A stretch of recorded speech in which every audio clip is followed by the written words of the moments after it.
Esu paišęs su kuoja, esam juk susidėrėję irgi, sakau, juk nesvarbu, sakau, paišą, sakau, svarbu ku paišą, nu ir nesvarbu, būtina svarbu, sakau, galiu į su kuoja nupaišyti.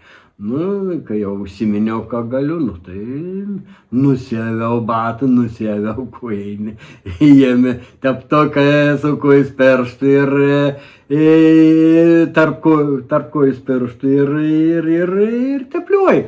Tik tai, kad mata kuoja yra neįgudus, nėra tap jau lanksti, bet praktiška tai tapo smegenis, juk ne kuoja, juk kiek matot pasaulyje, kad ir internete atrodo visokių žmogeliukų ten, kits vienap nelaimings be rankų, kits išvesa ten pusiau daržovę, bet grina tapo arba su burna, arba su kuoja, tai ir čia svarbiausia, kaip smegenis veikia, o ne... Tai žodžiais ir su kuoja nupaišys kažką?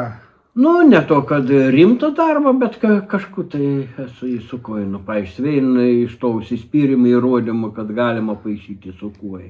Tai matai, tie irgi menininkai dabar visokių formų ir visokių išgalvotai, tu jau irgi, nu pat jaunystės visokių irgi prasigalvodavo dalykų. Nu tai kartas prisišnekima, ko reikia, ko nereikia, nu ir pasaka, ką galiu su kuoja nupaišyti, nu ir tada jau čia už pakarpos, davai, nupaišyk tu su tai kuoja, jeigu tap jau sugebė, nu ir paišą, nu. Svarbu, kad neprasporėja, ką galėjai, žinai. Tai vis tiek irgi, ir kaip suprantu, mėgina visus iššūkius ir sporus, eisi ką nors, o kur tu maluoš, vo?